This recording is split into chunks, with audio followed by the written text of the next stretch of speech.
Today on the 21st show, the campaign to be the next U.S. Senator from Illinois. We'll have the seventh in our series of conversations. Democrat Awisi Bustos has worked as a nonprofit executive and in government, including as an aide for retiring Senator Dick Durbin. We'll talk with her about domestic policy, foreign affairs, and politics in an era dominated by President Donald Trump and MAGA. We also want to put your questions to the candidate, so you can call us throughout the hour at 800-222-9455. That's 800-222-9455. I'm Brian Mackey with Awisi Bustos for the hour, today on the 21st show, which is a production of Illinois Public Media. But first, the news from NPR.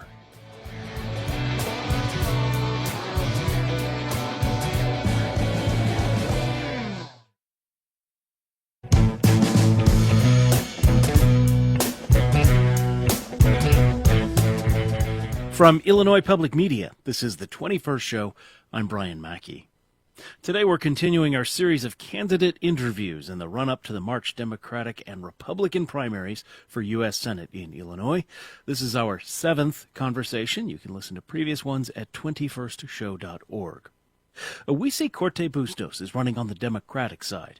She previously worked for retiring Senator Dick Durbin for 5 years as one of his aides based in the Quad Cities. She's also worked for the state of Illinois as well as in the private sector, and she's a first-generation Ghanaian American. She was born in Benin to two Ghanaian parents, one of whom was a diplomat and civil servant. Her childhood took her around the world, from the United States to Belgium, Ethiopia, and Cuba. She attended college in the U.S., earning a bachelor's degree in political science and government from Purdue University. After that, she worked as an intern for the United Nations Economic Commission for Africa and has worked in multiple capacities for the state of Illinois. Eventually, as I mentioned, she became an aide for Dick Durbin, and while she was doing that work, she earned a law degree from the University of Illinois, Chicago.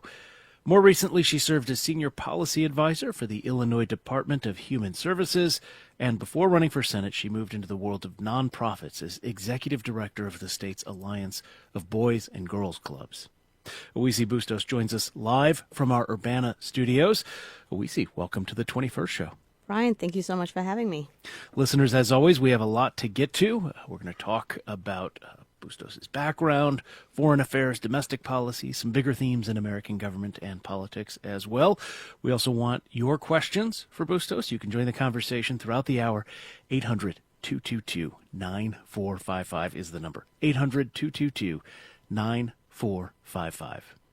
All right, I mentioned you grew up all around the world. I wonder, tell me about that. What was that like, being a diplomat's kid? Well, thank you for asking. So I would say hindsight is always 20/20. As a child, it wasn't so fun. But now that I have the benefit of experience, I'm very much appreciative for the experiences. You know, living all over the world and engaging with people from diverse backgrounds and cultures on a very human level, you learn to see more of our collective similarities and what unifies us to the core as humans versus our differences. It also enables you to kind of function in any situation and adapt. And most importantly, you see the beauty of what makes us all human, of human beings in general. Our hearts, the way we engage with family, the things that we value. And I think that's pretty neat as an adult to tie that into your love for humanity, for public service, for making a difference and impact in this world. And that pretty much drives why I do what I do. I have to ask about living in Cuba. When were you there? What was it like when you were there? So in Cuba, it was during 2001, right before I came to the U.S. And one of the things that I love about Cuba was that it's very much, as a Ghanaian, the African culture, Afro-Caribbean culture, where they were very warm, very jovial,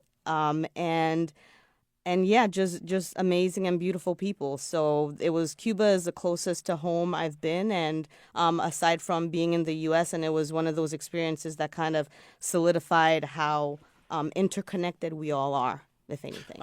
I'm sure you were quite young, but interestingly, that's just 2 years after Illinois Governor George Ryan at the time visited Cuba, the first Illinois governor to do so since the embargo in the 60s. So what brings you to the U.S.? Why did you choose the U.S. and Illinois specifically as a child of the world? So I would say Illinois chose me, by accident. I feel like it was a beautiful connection. The map of Ghana actually looks and shapes very similarly to Illinois. So sometimes when I look at why I love the state so much, I think I found, my home away from home here. And what, brought me to Illinois was my quest to have impact, to follow in my father's footsteps as an international dignitary and civil servant. And I've just always been passionate about helping people, about the world, and about connecting my love for humanity, my love for public service, foreign policy with government and serving. And so, literally Googled how to get into government after I graduated and served at the United Nations, and the Governor Quinn's fellowship popped up, and I just, in my normal Awisi fashion, bombarded them with applications, and it was relentless. I was like, "You are not gonna ignore me," and I got a phone call, and I just packed my bags without having any connection or family. Left my family in Dyer, Indiana at that time, and just relocated to Springfield, and I've been here ever since, and I haven't left. So,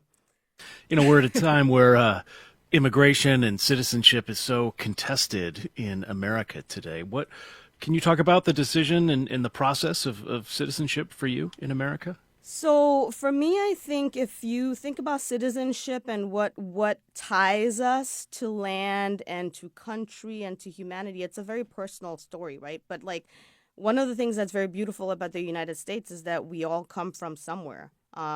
No one aside from Native Americans are inhabitants of this land. And I think part of the bedrock of this country and the strength of this country is if you look at the greatest inventors, writers, contributors, politicians, they were all, this is a country founded by immigrants, built on immigrant labor, and so it's almost like no one really owns or has rights to land, I think. And it's the more we open up our hearts and our borders, the more enriched this country becomes. And if we just tie into the history of this country and all the great things that we have accomplished, our strength is definitely in the diversity and the breadth and scope of all the people that make up this country and that call this place home. So that's what citizenship and being a citizen of this great country means to me.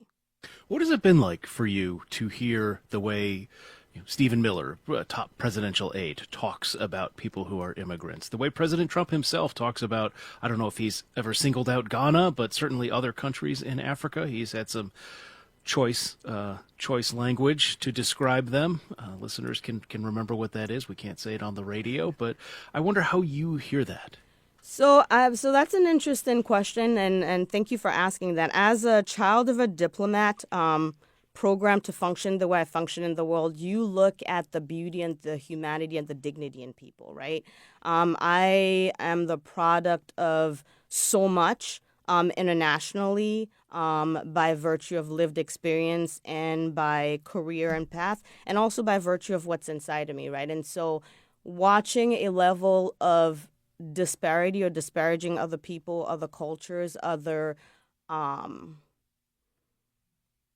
it's disheartening on the human soul level, and it's honestly the type of lack of integrity, tact, and just what is dignified of a leader of any place, let alone a place as great as the United States, right? I think ultimately I don't internalize anything. My greatest accomplishments and my experiences in life have led me to know that the more people know about you, the more you're open and honest about what makes your culture different and learning about other people's cultures and places, the more you realize that we're all the same, right?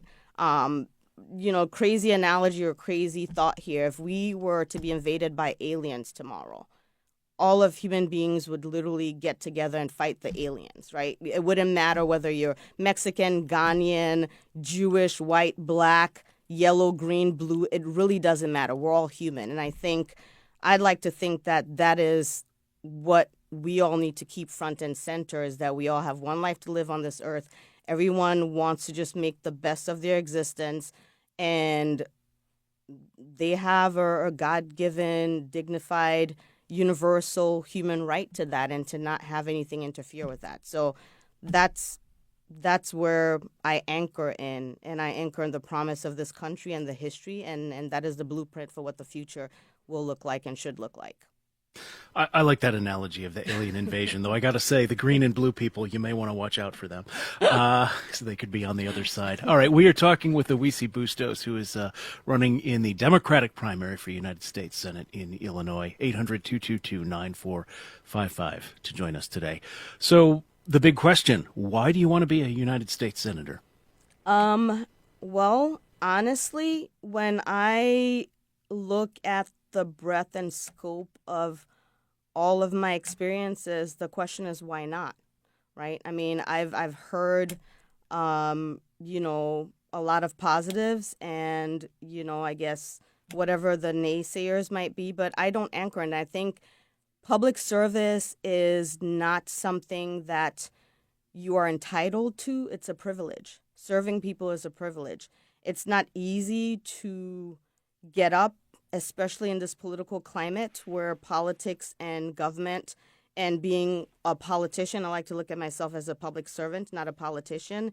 It's like a four-letter word, right? But if you really focus on the why, from the experience as a nonprofit executive and the experience working at the intersection of policy and government, building and collaborating with some of the brightest minds and working on the social connectivity and the basics of governance and what public service should actually be. The answer is clear to me. I want to make an impact. I want to make a difference. And I want everyone to know that you don't have to come from a specific background or have a specific script. As long as you meet the requirements of what the Constitution says, as long as you're a genuine human and you really want to serve and make a difference in your life, and in the lives of others, and see be the change that you want to see in the world, then ultimately, what's meant to be will be, and it's a beautiful thing. So that's why I want to serve in this capacity, because I have the skill set and the passion, and I want to serve people and be a contributor. So it's interesting because the field of Democratic candidates this year seems divided. There are at least three candidates who have long experience either in Congress or in Illinois politics: the Lieutenant Governor, Congresswoman Robin Kelly, Lieutenant Governor Stratton, and Congressman Roger Krishnamurti. And then there are a number of candidates like you who this would be their first time in elected office. Why aim so high, right? Why not start with the park board or school board or even state legislature?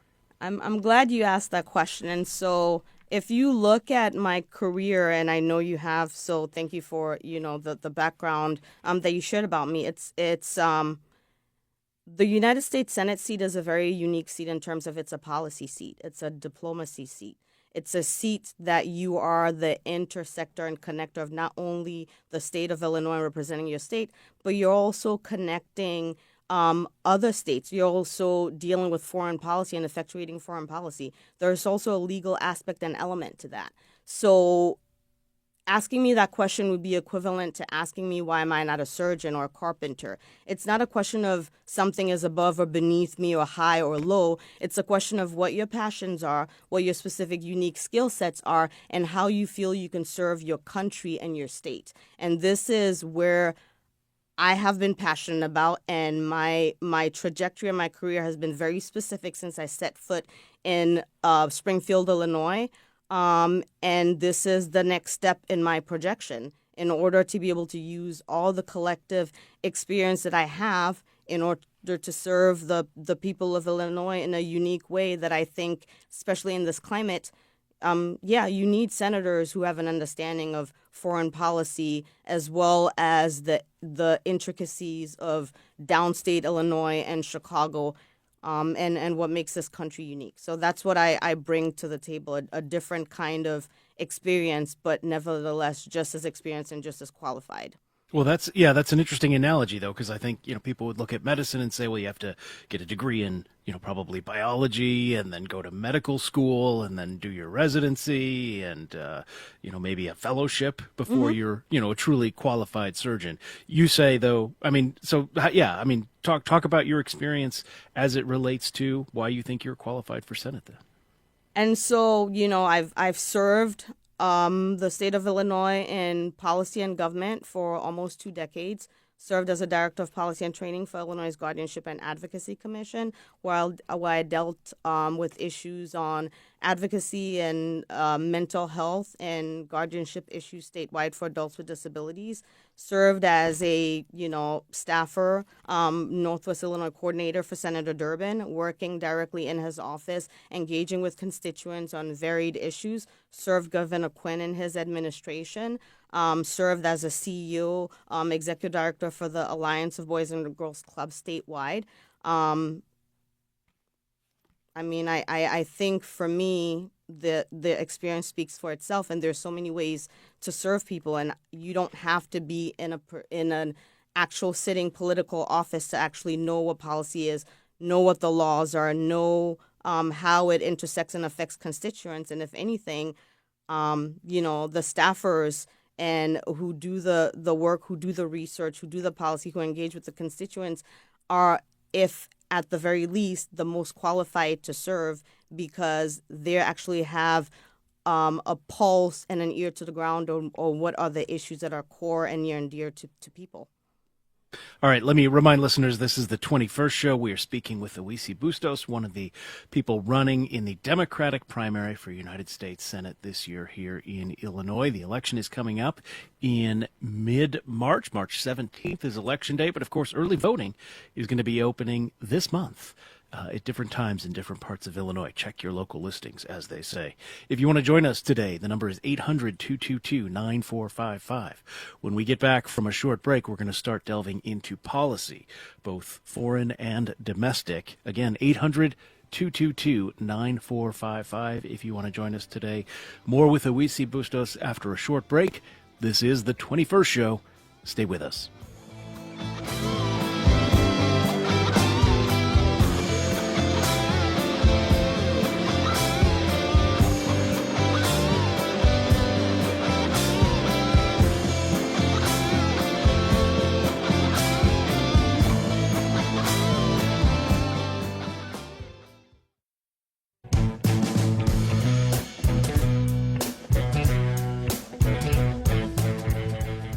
It's the 21st show. I'm Brian Mackey. Our guest for the hour today is Awisi Bustos, one of the women and men running in the Democratic primary for United States Senate in Illinois this year. You can join us at 800-222-9455. As we were talking about in the first part of the hour, Bustos is an attorney. She's worked for the state of Illinois as well as an aide for United States Senator Dick Durbin. Again, if you want to join us, 800-222-9455 is the number. All right, let's get into policy. What do you think about the Trump administration's capture of Venezuela's president last month? I believe that was a sad day for international law, for international collaboration and state sovereignty.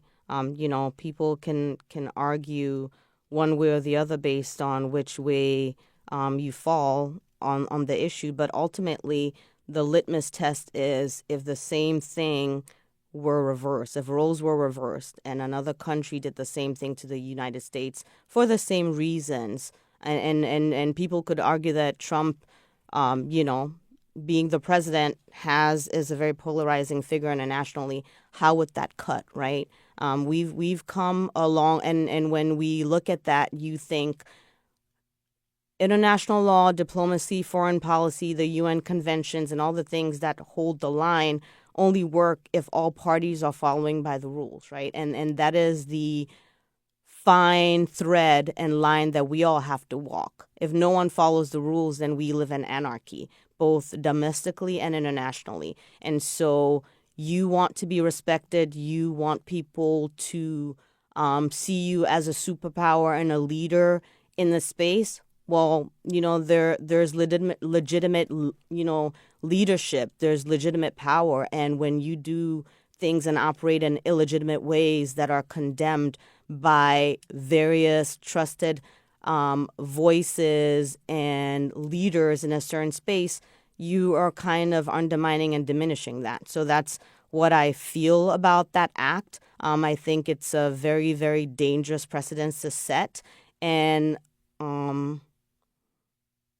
we need to go back to the United States being the beacon of hope and the leader that it has always been, and operating with a certain level of tact, diplomacy, and deference to state sovereignty, if it wants other countries to respect its state sovereignty and its citizens who also are, live abroad in other countries. So What about, there are those who say, yes, it was probably, and from a domestic law standpoint as well. I saw Senator Rand Paul making this argument with Secretary of State Marco Rubio, I believe, last week in a congressional hearing.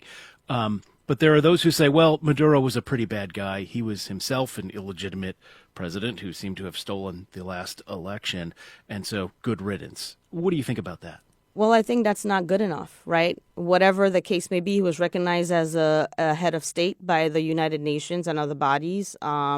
And there is a democratically elected process for that. And I think ultimately you don't get to violate other people's rights and other people's sovereignty just because you have a singular opinion. Like that is the most absurd notion. I mean, I can't even wrap my mind around it. If that's the case, then the United Nations has mechanisms. Like, no one is above the law, and we don't take the law into our own hands. I don't go to my neighbor just because I think he's a pretty bad guy, and I take matters into my own hands. I go to the authorities, and I exercise the legal avenues and the mechanisms that are available to me. And that is the ballpark. It's like people, whatever could be said about Maduro, a lot of people could say the same thing about Trump. So again, if the roles were reversed, would that be acceptable? And if the answer is no, then the answer is no all around. What should the U.S. Senate, particularly with Democrats in a minority position right now, and potentially after the next election, it's not clear whether they'll be able to take back the majority. In fact, that still seems to be a long shot, a lot of the pundits say. But what should the U.S. Senate be doing to check the executive branch on this? I think it should go back to reinforcing, the presidential powers, reinforcing the fact that certain actions do require congressional authority. Clearly, that is currently the state of the law. However, this still happened, and so going back to the drawing board and figuring out what are the loopholes, what are the ways in which these types of unprecedented international violations occur, and work collaboratively in the most bipartisan and legal way possible to ensure that these types of violations of freedom of speech, violations of international law and conventions, violations of norms, violations of even our internal processes and constitutional checks and balances don't happen, right? Obviously, it's a lot easier said than done, but ultimately there are a lot of smart experts at the table and legal experts on both sides. And it all boils down to the United States going back to the drawing board and understanding that there was a point in time in this country where it didn't really matter what party you were from. Was right, and what's wrong was wrong. We can argue and defer and have differences about whether you have conservative policies economically or liberal, or whether on social issues, all those things. But we're all here to serve our state and serve our individual regions to the best of our ability. But when it comes to what the Constitution prescribes and how that should be enacted, those are non-negotiables. Those are crystal clear. And so there needs to be a going back to that thought process of an assault on, and this kind of behavior is an assault on what keeps us all safe. Anarchy, violating constitutional boundaries and checks and balances that our forefathers thought of and universally and collaboratively worked to get to where we are. This is a dismantling of all of that. And going back to the words that, the president used for some of these other countries that you mentioned, that's pretty much what it's looking like for the United States.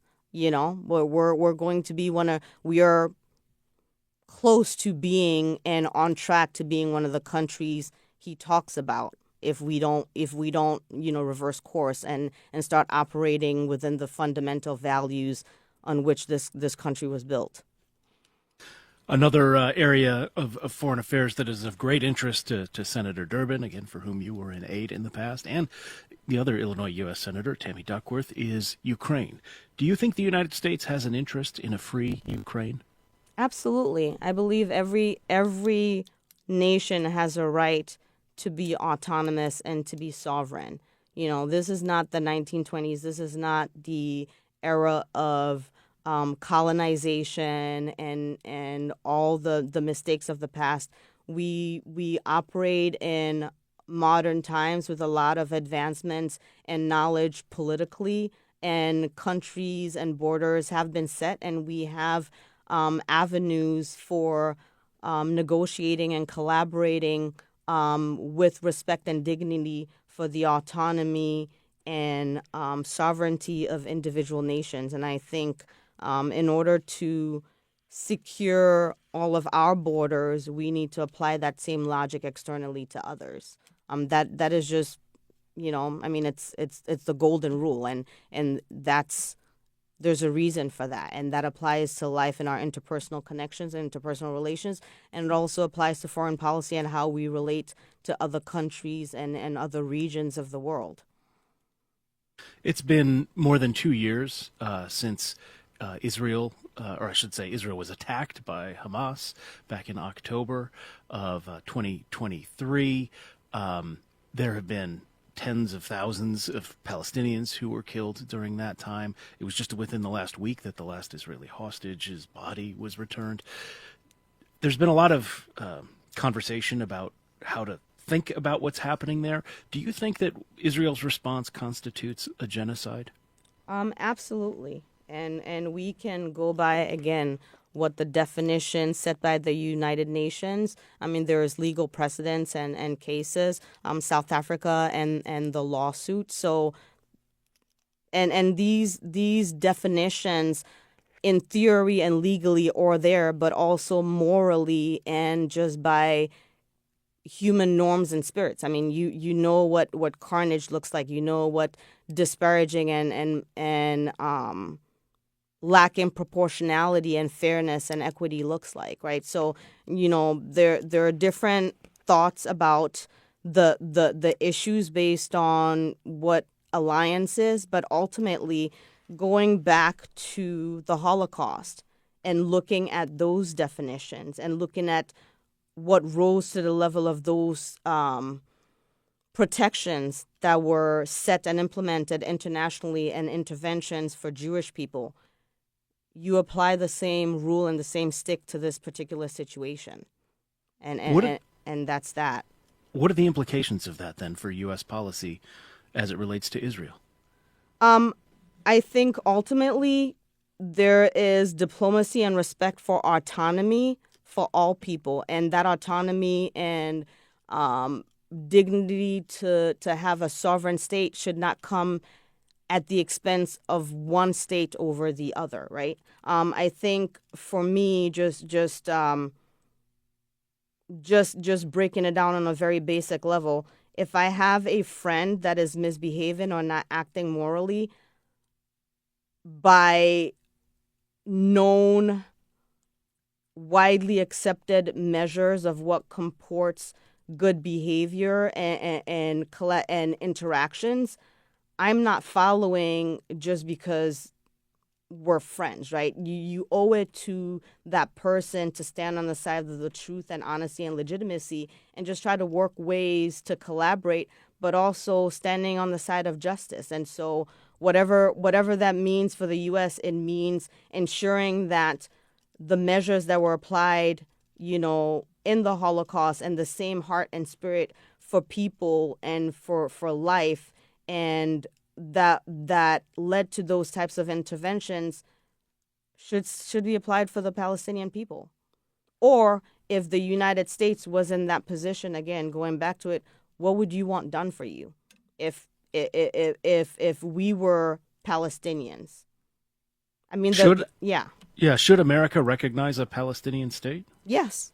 There should be a two-state solution. Yes, there should absolutely be. And being an American citizen, but also having global connections to the world, and as a Ghanaian American who very much remembers what colonization was like through the history books in 1960s with Ghana, like you, unless this is part of your history and your lineage, it feels differently. And the same way Americans feel passionate about their country and defending their sovereignty and defending their land is the same way other nations feel about that. Is who would be one of the things you hear from supporters of Israel, critics of the two-state solution, at least as it would be soon, anytime soon, is who would be on the other side? Who would be the government of the Palestinian people? I think you would take it to the UN, right? And you would bring the Palestinian people to the table, and you would work that out in the most collaborative and most open, basic way possible in terms of getting to the root cause of this, right? I mean, yeah, that's where the answer would be. So I don't have off the top of my head an answer, but it goes to having the right people at the table with the United Nations and those bodies, and giving the Palestinians a voice in self-determination, which is what we all deserve and want and have a right to. You know, one thread that I think runs through all these conversations that have been happening in America in the past few years, maybe arguably the past few decades, whether it's about Israel and Palestine or Greenland or Venezuela or Iran, is whether America should really continue to seek to be a global superpower. How do you feel about that? I think the question should be, prior to that, where is America's moral compass and moral authority? That should be paramount. I think the actions of the past couple of years have quickly exasperated U.S. foreign policy in a way where even our strong allies are turning their backs on us, right? This country has quickly become the world's bully, and it's really sad to see. And on one hand, you can say you get what you want at all costs, but that's a very short-sighted view and approach to living and operating in a world where you very much need friends to survive, because you need natural resources that aren't all on this land and that are heavily dependent on other people and their autonomy and right to exist. And so prior to focusing on being a world leader and a superpower, we need to get our house in order, and we need to ensure that we are operating with foreign policy that has dignity and respect for the rule of law and respect for human rights, both domestically within our borders and abroad, applied to other people and other nations. Would you support the reinstatement of USAID or reconstituting it in some way? This is, of course, the foreign aid program that the Trump administration's special employee, Elon Musk, quote unquote, spent the weekend feeding into the wood chipper. What do you think about that? I would say absolutely, because a large majority of the world relies and depends on that, and that is part of the U.S.'s foundation for global will and foreign policy and collaboration and good faith with other nations, right? There's a lot of disparity in this world, and we can go back to history and the historic factual reasons why certain countries are where they are economically and why others are, but ultimately the point is taking care of your neighbors and ensuring that human rights interventions and aid that actually save lives and help people, those need to be reinstated, because a lot of humanity depends on that. All right, if you're just joining us, it's the 21st show. We're talking with Awisi Bustos, running in the Democratic primary for United States Senator from Illinois, of course, to succeed the retiring United States Senator Dick Durbin, for whom Bustos worked for a time as an aide in the Quad Cities. If you want to join us today, 800-222-9455. We're going to turn to domestic policy after a short break. This is the 21st show.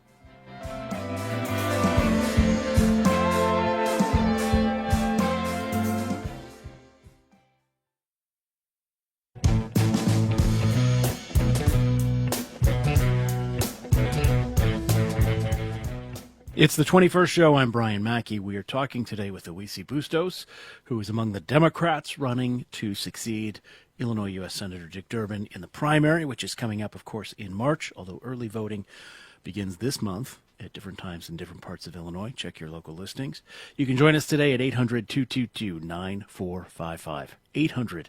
800-222-9455. Let's talk about domestic policy. We've seen now the killing of two American citizens in Minneapolis, Alex Pretty and Renee Good. Should we abolish ICE, Immigration and Customs Enforcement? I believe that there needs to be reform. There needs to be an adherence to the rights of U.S. citizens. Currently, this militarization of that department is in complete contradiction and violation to its intended purpose and also to what is allowed and prescribed by the Constitution. And so Congress really needs to go back to the drawing board and ensure that individuals who are hired to serve and protect are actually serving and protecting, and that immigration reform and policies should be adhering to, constitutional checks and balances and the right level of appropriate behaviors that are dignified of public servants, because that is what they are. They're public servants. And So I can understand, and it makes sense what you're saying about Congress, sort of in the future, especially looking at who is in these positions. Do you think Democrats, and whether it's through congressional investigations or perhaps a future Democratic presidential administration, should pursue accountability for what's happening now, either civil, criminal, however you want to take it? 100%, absolutely. I mean, people are losing loved ones senselessly. Immigrants and United States citizens, legal citizens, are being terrorized. I mean, we are living in very unprecedented times where, I mean, it's completely absurd and unfathomable what is happening, and it's really disheartening. It's an attack on the bedrock and foundation and principles of this nation. It's an attack on citizens. It's an attack on freedom of speech. It's an attack on individual rights and civil rights, and there needs to be an atoning. Yeah, there needs to be an atoning and an accountability for the damage that this era is doing psychologically, physically, and emotionally to all American citizens. What should America's border policy be, right? It often gets boiled down to this sort of cartoonish closed borders, open borders dyad. The Biden administration was widely criticized for having pretty lax border enforcement for most of the term. How do you think about what happened then? So I think there was legislation that almost passed that was bipartisanly supported that addressed some of these issues. That is a foundation, and so that could be going back to that drawing board and ensuring that we're having the experts, the right level of experts at the table from both sides, really and honestly assessing the situation with direct introspection of this current times and what's going wrong, and ensuring that we are enacting policies that aren't equivalent to cutting our noses to spite our faces, right? I mean, there really needs to be an intentionality behind enforcing border and immigration laws, but with adherence to human rights and to treating individuals with a level of dignity and civility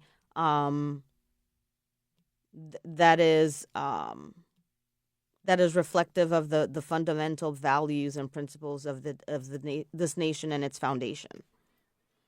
All right, I want to be mindful of the fact that we only have about 10 minutes left in the program today. So another area of domestic policy that people tell pollsters is still of great interest to them is the economy. Affordability is how this is often talked about now. What can the federal government do to improve the economy, especially, as you get farther down the income and wealth spectrum in American life?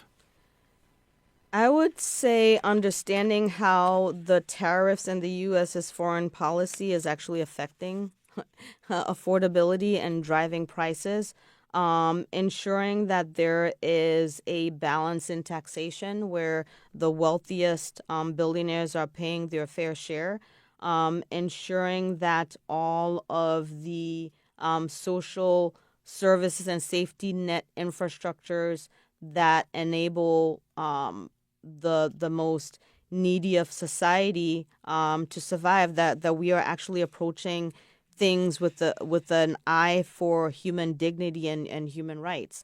But mainly, these tariffs aren't helping. There's so many economic policies that could be enacted, and having the right leadership and the right experts at the table to figure things out and think through what's working, what isn't working, and where the areas of opportunities are. But just on a broad stroke, just ensuring that the U.S. isn't really as reactionary as it has been in its foreign policy, that actually does a lot more to harm American citizens, whether it's the farmers, whether it's the cost of produce, whether it's the cost of raw materials, whether it's our 401ks and our investments. All these things are affected by the instability and the chaos that is going on around the world. Your campaign website, excuse me, your campaign's website mentions responsible AI policy as one of your platform points. What does that look like? So what it looks like is ensuring that, for instance, as AI advances and technology advances, we need to ensure that these advancements don't come at the expense of the environment. Some of these data centers and the amount of water that it's required, the amount of energy and emissions and weight on the planet. Ensure that also this AI protects the right to privacy and information of people and children especially, and ensuring that AI isn't replacing human labor, right? It's meant to enhance and make better and help, but not putting people out of jobs and inevitably causing more of the disparities in the workforce and in the economy that affects people, and that it's actually building on skills and equipping people to thrive. Yeah, whether it creates a mass leisure class, I guess that's a conversation we could have. What you haven't mentioned though, this idea of catastrophic existential risk, right? P-doom is the term that AI people use to describe the probability of a catastrophic outcome from 0 to 100%. What's your P-doom? I would say, at this point, we're maybe at a 50%. I like to be more optimistic. But 50% optimistic? My well, goodness. in terms of being realistic, right? If you look at the data centers and all the leaders in this space who are warning us, right? You need to be realistic about that, but ensuring that we are putting in research in reversing or curtailing some of these adverse effects. So yes, I would say measuring it in that capacity puts the level of seriousness and severity to the situation that I feel is actually what we're experiencing right now. But there's hope. So. A couple of quick, more domestic policy points, and I know these are deep topics. They can be, but do you own a personal firearm? I do not. How do you relate to voters who are gun owners who think Democrats, want to quote unquote take their guns away? I believe in the Constitution, and I believe in your right to bear arms, and I believe in everyone's right to bear arms. And so ultimately that has to be balanced. That has to be balanced with ensuring that public safety, school shootings are some of the most pressing issues to me. And so how do we enter a world where we don't have every other day a rinse and repeat of of school children being harmed by, access to firearms, right? And so again, going back to bringing the leaders to the table, including gun rights activists, and also ensuring that we are being fair and honest about the discussions and the root causes where we're preserving the right to bear arms, in contrast to ensuring that our children are safe and that our streets are safe and that there is like responsible gun laws and gun ownership. Couple of Senate sort of procedural questions that are going to face Democrats in the future. Sam in Springfield sent us a text message, wants to know if you would vote for a new Democratic leader to replace Schumer. I would say currently with the state of affairs, I believe that it's time to have new leadership, right? I mean, I don't know the man personally. I can just go off of the policies and just being honest, he has been effective, but there's also areas of opportunities. But most importantly, there needs to be a looking at what the future holds and what the future of the Democratic Party should be. And it's not with people who've been in office for 40 years continuing to hold power and direct the party. Worth noting, your old boss is the number 2 to Schumer among Democrats in the Senate. What do you think of the filibuster? Should we get rid of it? I think there could be more strategic ways of using it to our advantage, and so we're in the space that we're in, and we need to employ all avenues at our disposal to get this country back on track and to get the Democrats back on track where we're actually being able to toe the line and to protect human rights and people all across this country. Do you think Senator Durbin was right to join Republicans during the government shutdown late last year to end that shutdown? It would not be a choice that I would have made, especially with all the things that we knew at that time. And all the things that we know now that are playing.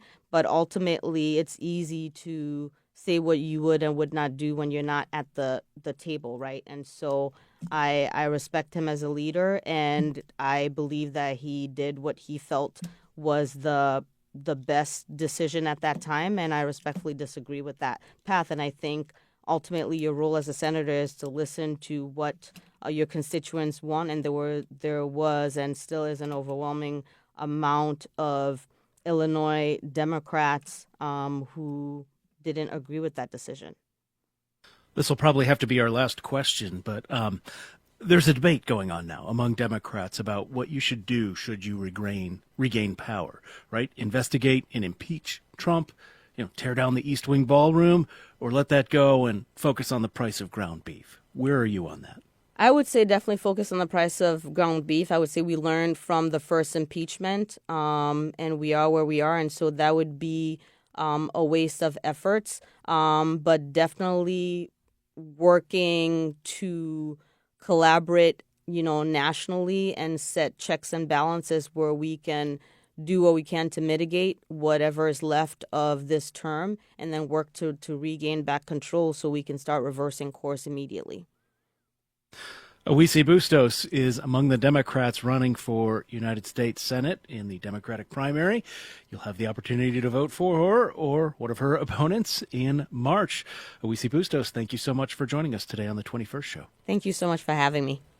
And I should say the rest of the conversations in our series of interviews are at our website, 21stshow.org, and we have more coming up between now and the primary. If you have questions for the candidates, you can always email us. talk@21stshow.org is the address. talk@21stshow.org. You can find that address and every other way to contact us on our website, 21stshow.org. While you're there, you can also find links to subscribe to our podcasts or just look us up on Apple or Spotify or wherever you listen. Coming up on tomorrow's show, African Americans were long excluded from advertising. One of the key figures in changing that was Tom Burrell of Chicago, who, starting in the 1970s, made advertising with black people, for black people. He's the subject of a biography. We'll talk with the author of that biography, Jason Chambers. Again, that's coming up tomorrow on The 21st Show, which is produced by Christine Hatfield and Jose Zepeda. Our digital producer is Kulsum Khan. Technical direction and engineering comes from Jason Croft and Steve Mork, and Reginald Hardwick is our news director. Thank you to the band Public Access for our theme music. I mentioned all the platforms where you can find our podcast, Apple, Spotify. I should say we're also on YouTube now. You can find us there by searching for Illinois Public Media. The 21st Show is a production of Illinois Public Media. I'm Brian Mackey. Thank you for listening. We'll talk with you again tomorrow.